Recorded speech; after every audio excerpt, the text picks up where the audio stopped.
চাইলে একমাত্র তার কাছেই চাইতে হবে, এটি হলো মৌলিক।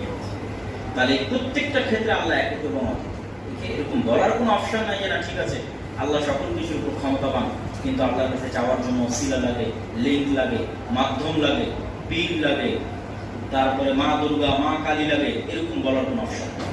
বান্দার সাথে আল্লাহ সুবহানাহু ওয়া তাআলার সম্পর্ক ডাইরেক্ট, সরাসরি।